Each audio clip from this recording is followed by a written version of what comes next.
kuze kufike lapha ku-27. John 14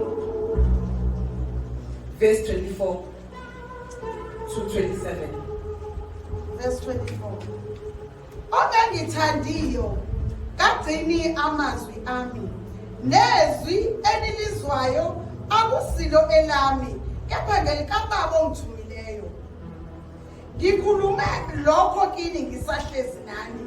Kepha umduduzi umoya ongcwele, uBaba uyakumthumela egameni lami, uyakunifundisa konke, anikhumbuze konke nginitshele khona. Ukuthula ngikushiya kinina, ukuthula kwami nginipha kona, akunjengokupha kwezwe ukunipha kwami. Inhliziyo yenu mayingakhathazeki, ingesabi. Baba, izwi lakho linamandla.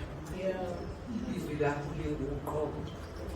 Liyayiphula imisedari yaseLebanoni. Khuluma Nkosi ngezwi lakho egameni likaJesu Kristu waseNazaretha kuze kube phakade. Amen. Bazalwane, angizuba mude nokho. Umzimba wami usathuthumela njengoba ngiphuma emkhuhlaneni. Akudleki nokudla bazalwane. Uma sengime isikhathi eside kuba khona izululwane. Kodwa nje ngizululisa lokho uNkulunkulu akubekile kimi bese ngihlala phansi. Ukhulumile-ke Jesu uthi lokhu ukukhulume esenathi. Amen. Siyazi-ke bazalwane ukuthi uJesu uke wadlula ngelinye ilanga.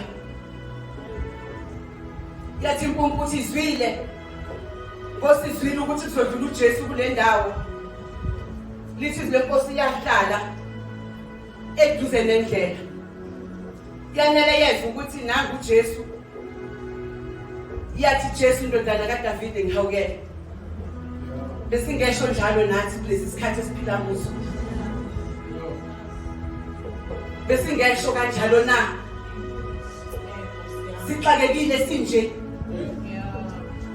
Umhlaba unje. Abantwana bethu benje.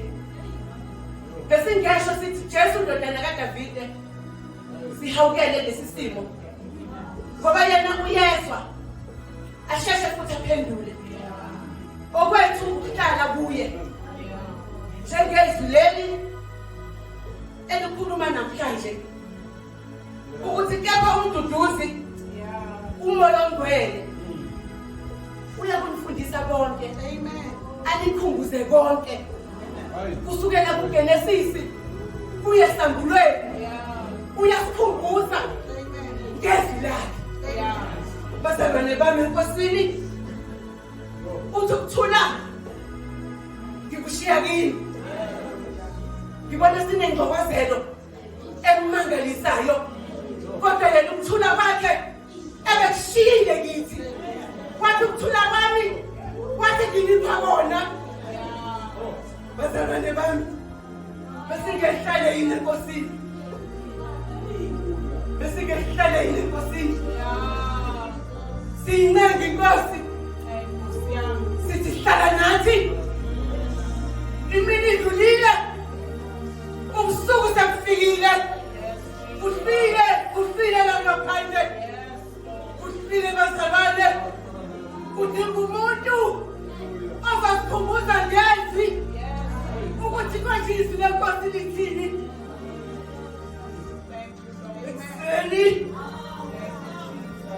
Ekseni umoya ongcwele uyakhuluma phakathi kwethu. Uthi ukuthula kwami ngikushiya kini. Uthi yena ukubaba uthi akekho uyadlula anebaba ngaphandle kwami. Uma ufunda lonke leli lizwi bazalwane, usekhona uNkulunkulu.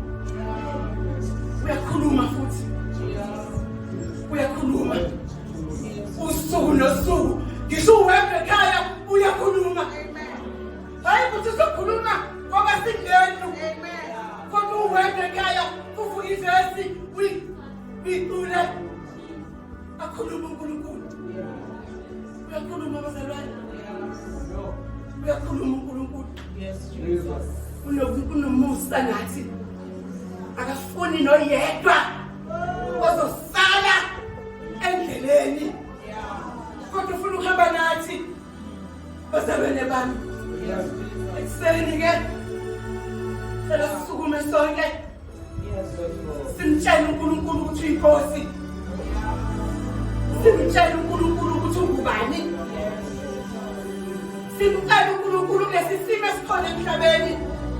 Ukuthi Nkosi wena wedwa namandla okusinqanda lesi simo. Namba abantwana bethu Nkosi.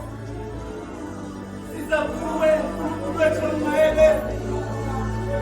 Sizakuwe ngale nesifiso yethu. Sizakuwe baba wethu omngcwele.